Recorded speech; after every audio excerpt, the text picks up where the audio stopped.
The Book of True Life, Teaching 26 of 366. The Master teaches, a prophet means nothing in his own house, and the New Babel.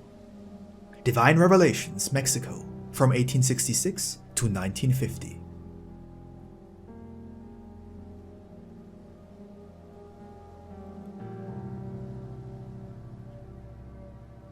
The Lord says, O disciples, after listening to my teaching and judging your past before the light of my word, spiritually you have said, the leaf of a tree does not move without the will of God.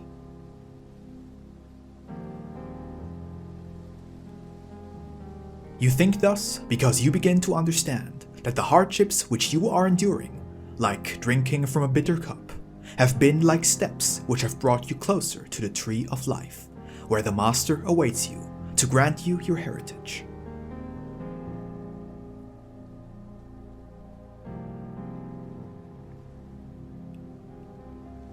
When you have arrived before the manifestation of my word, all of you have asked yourselves what the reason for my return could be, and while listening to my greeting, which states, "My peace be with you," those who recognize the value that peace offers are filled with joy, while those who only believe in acquiring material benefits ask me inwardly with disappointment if I have come to offer you only peace.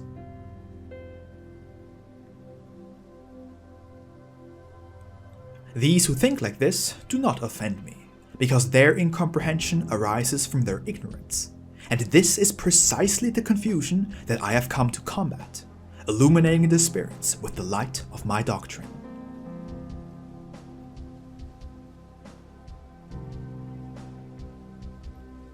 O hearts, which today are hardened by the passions and vicissitudes that have embittered your life, understand that you will attain the peace when you have obtained spiritual elevation.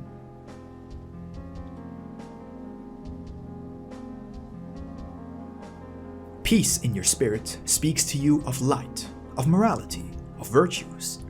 He who does not aspire to reach that state of elevation shall not dream of enjoying my peace, for he is still captive to the impulses of the flesh and to the false visions of happiness which the physical world offers.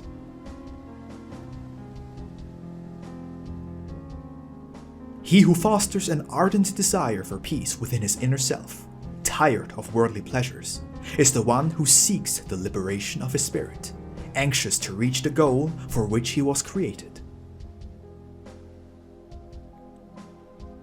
Since the beginning of mankind, there have been few who have sought peace, or once they have attained it, remained in it, because man only seeks it when pain overcomes him.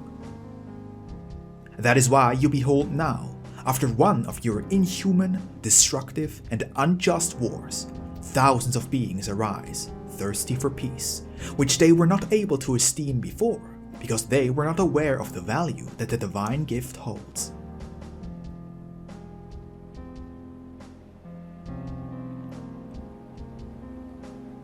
You must understand that it is not in the knowledge of men where you will find peace, since the fountain from which it actually originates is spiritual. Gold, human knowledge, science, the power of man, all of these have not been sufficient to obtain that grace, which you will only attain by practicing good deeds, guiding yourselves during your lifetime along the path of love, which my law designates.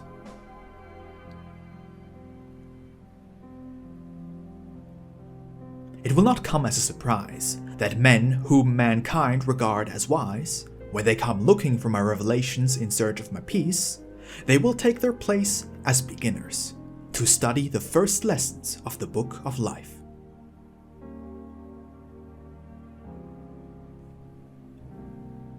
No one knows the infinite thirst which exists among mankind better than I. My compassion, like a ray of hope, penetrates each heart, to make it conscious of the nearness of the struggle, through which it will attain the true peace and the liberation of its spirit.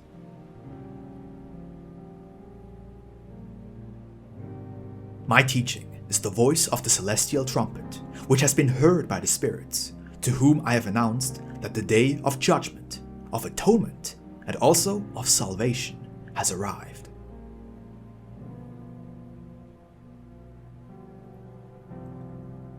Everything had been prophesied, but you preferred to wait for the events to unfold without being prepared, to be able to face the struggle and obtain your freedom.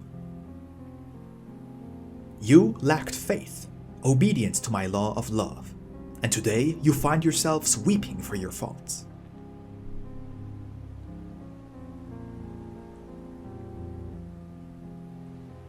The multitudes that congregate to hear my divine lessons appear to you great in number, but how small they are when compared to your brethren who are lacking my peace. In these multitudes I have placed my peace. Some have been able to safeguard it, others forsake it as soon as they cease to hear my word and enter the routines of life. They are those who, upon returning to the humble place where I manifest myself, ask me, "Lord, why is it that only when I am listening to you do I find peace? Or is it that it only exists in these places?" And I answer them that if only at the hour of listening to my word do they find peace, it is because only at that moment their spirit is cleansed from the influence of the flesh. Then, upon leaving the threshold of these houses of prayer, they return to their life of imperfections, egotism, passions, resentment, and vices, without putting into practice the precepts of the doctrine they heard of, because listening does not mean learning, and only he who analyzes and puts my doctrine into practice will truly be named my disciple, because he will always be spiritually prepared to convey the example of dedicating one's life to the fulfillment of my teachings to his brethren.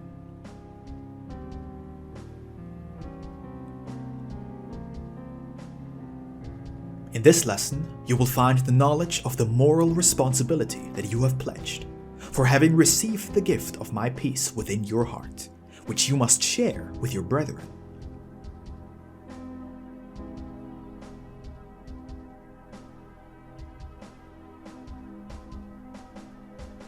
Understand and analyze how many times I have said to you, "Be welcomed in this humble dwelling, converted into a house of peace and prayer, where I manifest myself as the Master."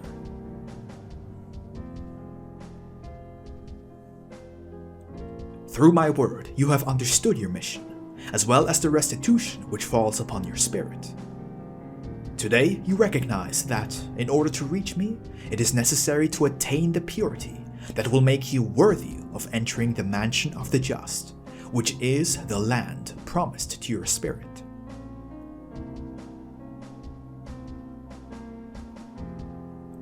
Not all who listen are with me, for the thoughts of some are far away. On the other hand, there are those who may be physically distant, but they are present in spirit. As you knock on my door, I have approached yours as well, not to ask for anything, but to give you what you need. I come to give light to your spirit, for I behold that it does not want to continue in darkness. It wishes to rise above the ignorance and impulses of the flesh. It wants to contemplate and understand the Father, knowing the purpose of its own existence.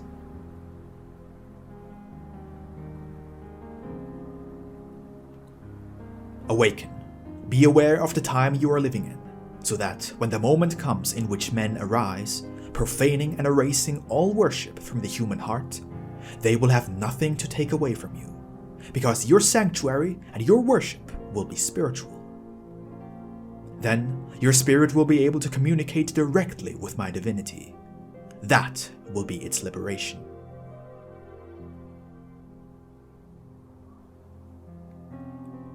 You live in a world transformed by human science. This is its era.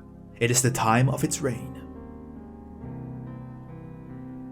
Men have erected a new Babel, a new tower of arrogance and vanity. From its loftiness, they defy my power and humiliate the weak. Truly, I say to you, that man will not reach me by traveling upon that road. It is not that I am against science, since it is the light that I, your creator, have placed within the human mind, but that men have made bad use of it. I entrusted science to you as a tree which you should cultivate with love, respect, and zeal, so that from it would emerge fruits of good taste, those which give life. Do you believe that you have properly cultivated that tree? Behold, that its fruits have been of destruction and pain, that instead of giving life, they have sowed death. How erroneous human science is. But in spite of that, I bless it, because it is a work of my children.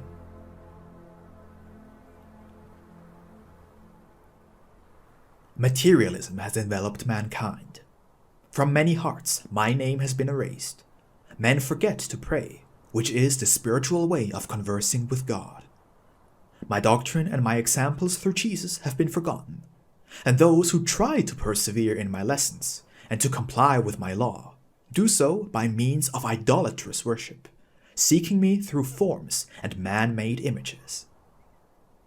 Is that the way my law should be fulfilled?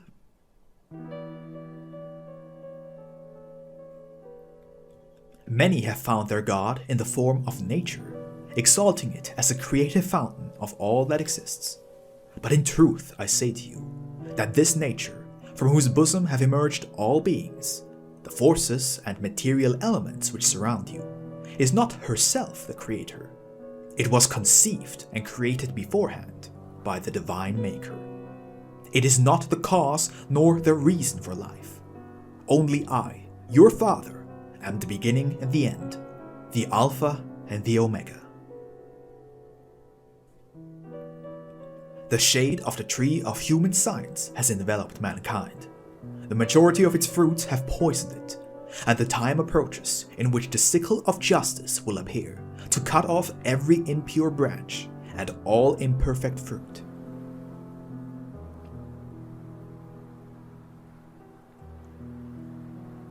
When man was innocent, his state of purity made him worthy of the grace of God. Science was not necessary for him to find the means of living. It was not necessary for his eyes or his intelligence to make an effort to penetrate the secrets of creation, to find the light which would illuminate the path of his earthly life.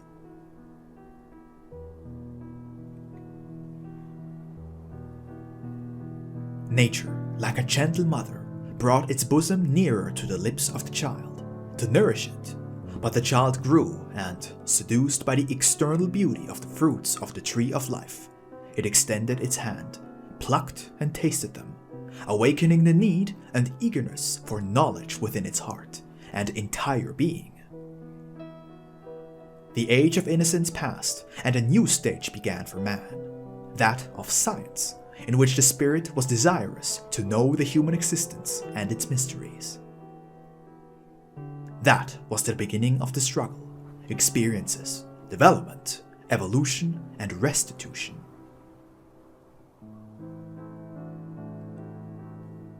The child, which had placed its happiness in feeling the maternal caress, became the adolescent, which, filled with curiosity and anxiety, amazed before the greatness of its mysterious existence, went forth along the pathways, eager to learn. Who else but I made possible for man to feel that ideal of knowledge and understanding? Everything was foreseen and prepared by me, to guide the steps of man on earth. That is why, at every step, he found a surprise and a new wonder. There was not a single obstacle, necessity, or difficulty without a solution. If man had his awakening for the world, there also surged within his spirit, in his anxiety and presentiment, a profound eagerness to learn and contemplate the existence, which is beyond material creation, beyond the flesh and science. Thus, the spiritual worship toward God was born, so that through it the spirit would be nourished and would attain elevated knowledge, living in accordance with the science inspired by my law of love.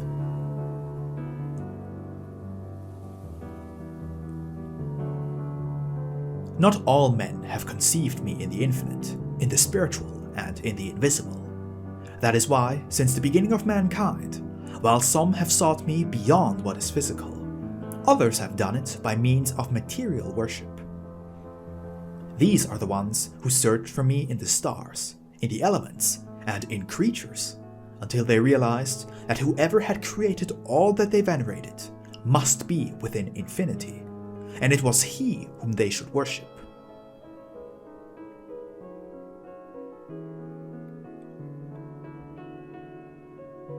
In time, humanity was evolving in its beliefs and in the knowledge of the spiritual, perfecting its worship, illuminated by the divine inspirations.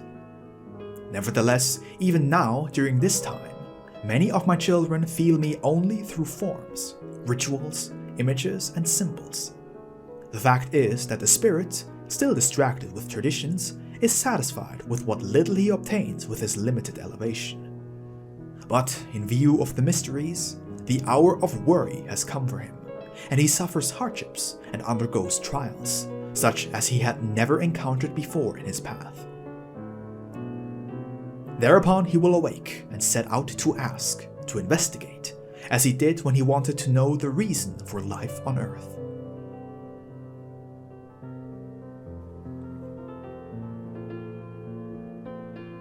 What is it that you desire most on Earth during these moments?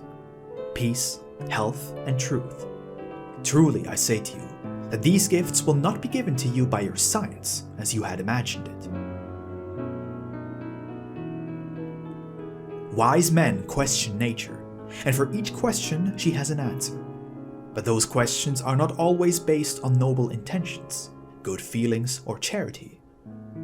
Men are the small and foolish, who tear from the mother her secrets and profane her intimacy, not for the purpose of honoring her, taking from her fountains the necessary elements to do good toward one another, as true brethren should, but for egotistical and mischievous purposes.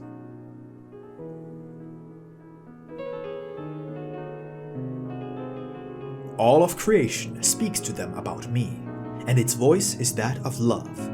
But how few have been able to listen and understand that language.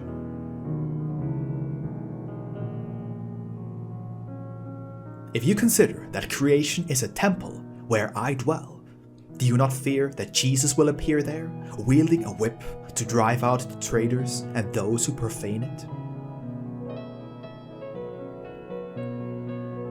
Oh, my beloved people, analyze and understand my teaching. Open your understanding and allow my light to penetrate it. That light will speak through your deeds, even if your words may be sluggish.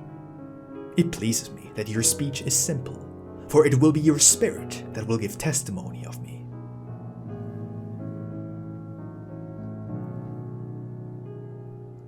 The destiny of each one of you may be different, but the goal of everyone is the same: to reach God. Some of you suffer, and with it you restitute for your faults against my law in previous times. Others drink the cup of bitterness due to the wickedness of their brethren.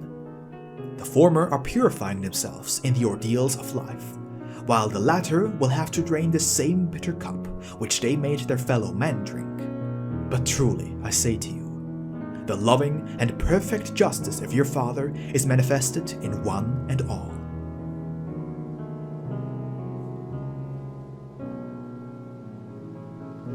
Love one another.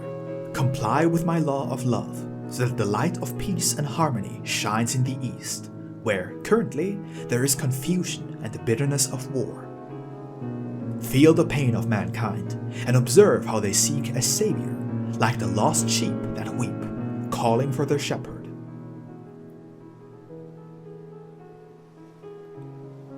How much pain overwhelms mankind during this era.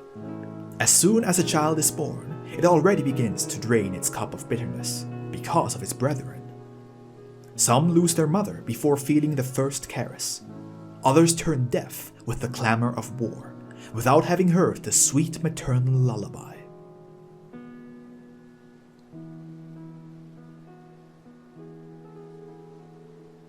The paradise of the first people became a valley of tears, and now it is only a valley of blood. That is why today, when I have come to fulfill the promise that I made to my disciples, I awaken mankind from its lethargy, giving it my teachings of love, to save it, and I seek the spirits who are destined to arise during this period, to give testimony of my manifestation and my word with their deeds. When those chosen by me find themselves united around my law, the earth and the stars will be shaken, and there will be signs in the sky, because at that instant the voice of the divine spirit, surrounded by the spirits of the just, of the prophets and the martyrs, will judge the spiritual and material realms.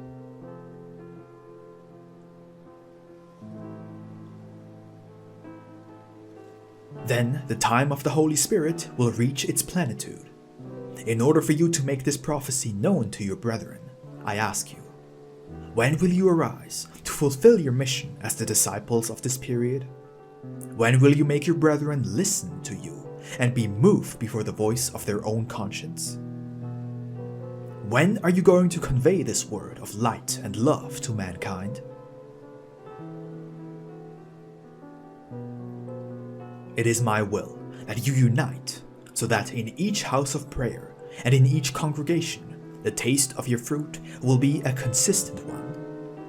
Why should they each offer a different taste, when they are all part of the same vine?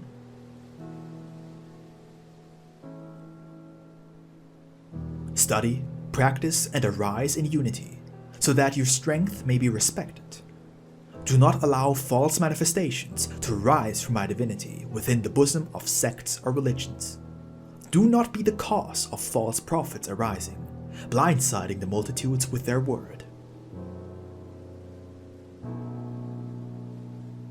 Be alert, O seers. If you have been tested by your Father, if your people have denied you, do not fear. Remember that Jesus was denied in his homeland, and he had to go to other lands in order to be believed. He said to you, no one is a prophet in his own land.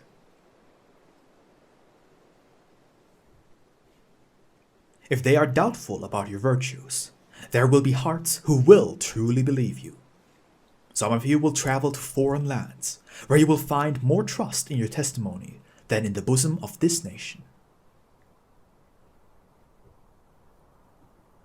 In order to help you in your mission, the Master has given you his teaching, and he is never tired of doing it, for he is the word of the Father.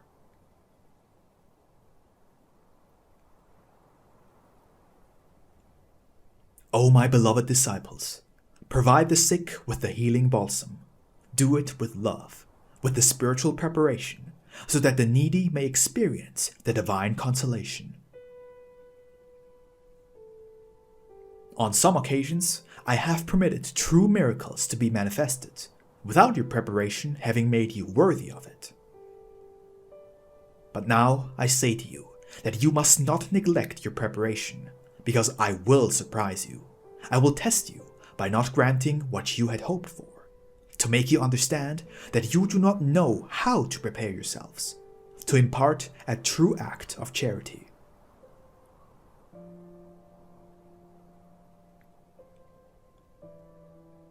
Do not allow that through his pain alone the sick person acquires a right to my benefits. You must unite his merits with those of your charity. Then my grace will manifest itself in both. Wherever you are, you should acquire merits, so that every time you intercede for your brothers, you will be worthy to ask me for what you need, for the good of your fellow man.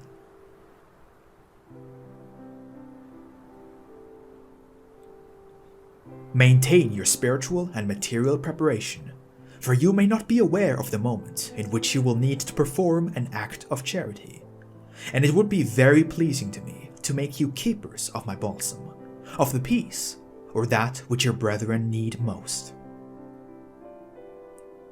Understand the magnificence of the mission that you have come to fulfill during your restitution, so that you may embrace your cross with all the love you are capable of.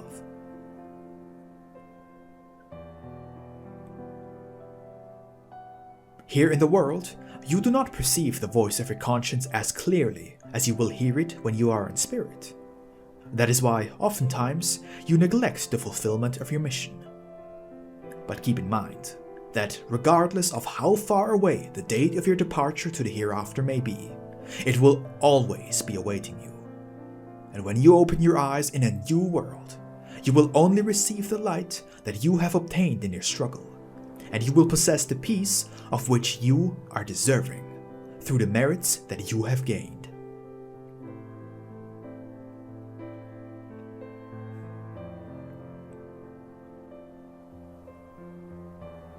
Do you know how I want you to approach the next mansion where I await you?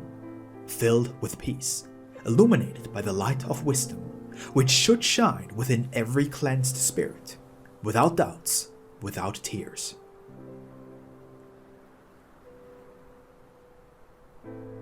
No one should think that in coming to this world, my work came as a surprise by giving him a mission. No, that would be too much ignorance when you live in the light. I have only come to make you recognize what you received in spirit before you were sent to earth. Now then, O beloved disciples, if your spirit came for that purpose, because I ordered it that way, and each one of you desired it and accepted it thus, keep in mind that you must not return to me without having complied with the mission that you promised to fulfill.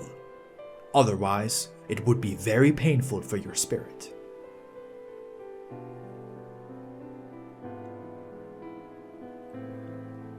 Analyze my word. Do not let anything or anyone hinder you in the fulfillment of your mission, that nothing makes you renounce all that which, as a reward, belongs to those who knew how to be warriors of God in the world, apostles of His truth.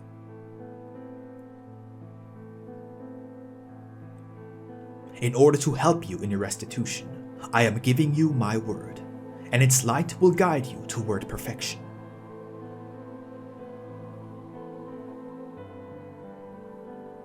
Hear me tirelessly and learn from me. Listen to Elijah and take his virtue as an example, so that, like him, you may be shepherds to a number of spirits that my will has assigned to you.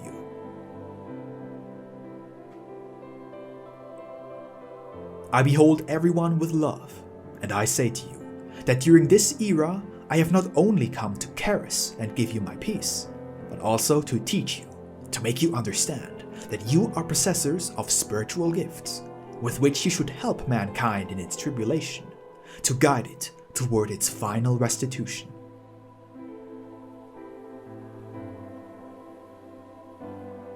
The time of great trials is at hand, and the spirit is still weak.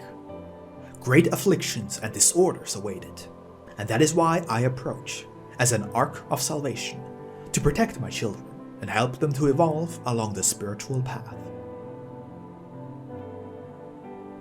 All the spirits have been made deserving of my justice. Even the infants in their mother's arm have experienced pain. I am preparing you, O disciples, to spread my doctrine of love and peace to all nations, so that through your compliance you can save your brethren. Approach the humble and the great. Many times you will find yourselves before scientific men, and before them you must give proof of spirituality. How ashamed some will feel when they realize the futility of their material knowledge, and they will confess that what science could not accomplish in healing and in the solution of the problems which afflict mankind was achieved by the love and charity of my disciples.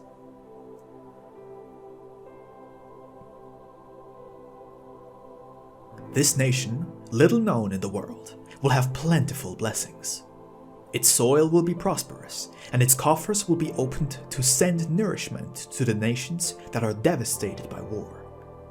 The spirits of its dwellers, inspired by my love, will convey thoughts of light to the needy. And when the time for preaching comes, they will carry my word, and with it, comfort, to heal those who suffer.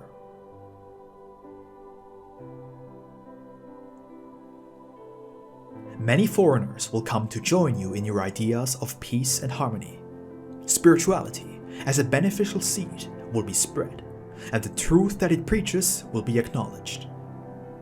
Then the Son will be able to love me with purity, and the fountain of grace, from which all righteousness originates, will overflow upon mankind.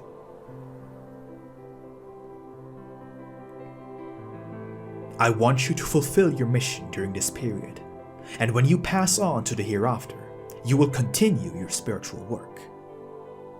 Teach your brethren that only one law, filled with justice, governs all spirits, that everyone occupies a place in my creation, and each one is stimulated by me in its compliance. Everything obeys the divine and immutable laws.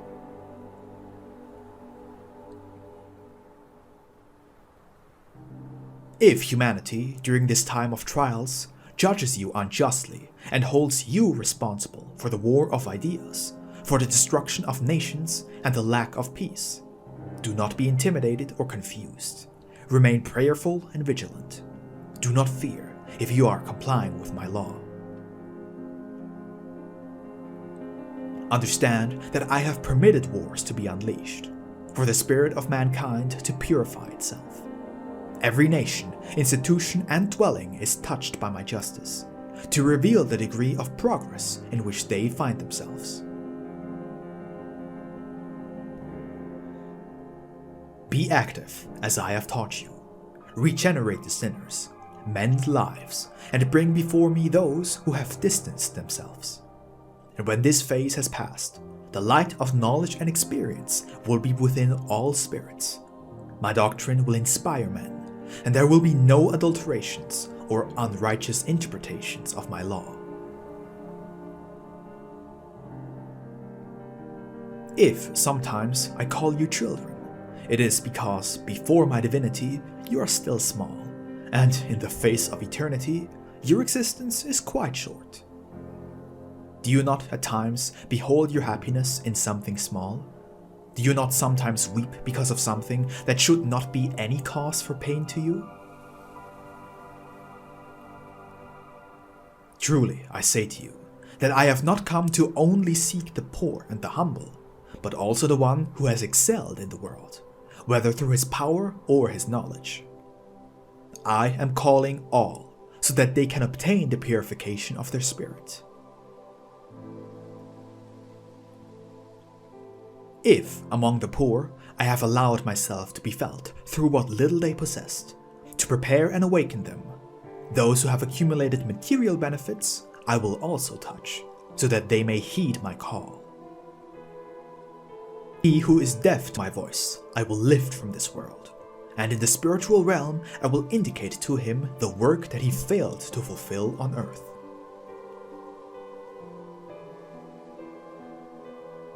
May this teaching serve you as a lesson. Accumulate merits before leaving this world. Leave hope, health, and peace as a mark of your passage. If you won't do it, you will weep tomorrow.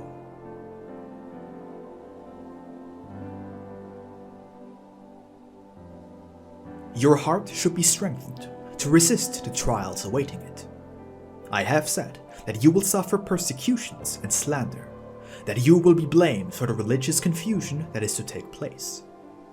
But I will be watchful over you and allow you to move forward. Remove from your hearts the disgust you may feel for those who suffer from diseases, and fight the repugnance you may feel when facing a manslayer, or someone who has lost his mind in vices. Reach out with your hand to them. Give them heartfelt words. Pray for them. I alone know what is hidden in each of these existences. I alone know the causes for their fall. Only I can forgive and absolve those who are persecuted and condemned by human justice. I am strengthening your spirit with my word, for you still have much to experience and feel within your heart.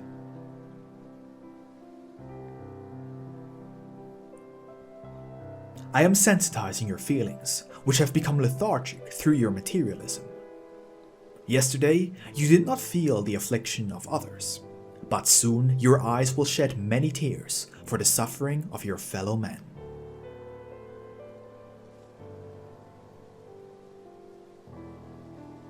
The fields are abundant, and the laborers are few. Be of those laborers who will learn to sow this blessed seed. Do it now while you still live on earth, so that you may reach the hereafter with merit. My peace be with you.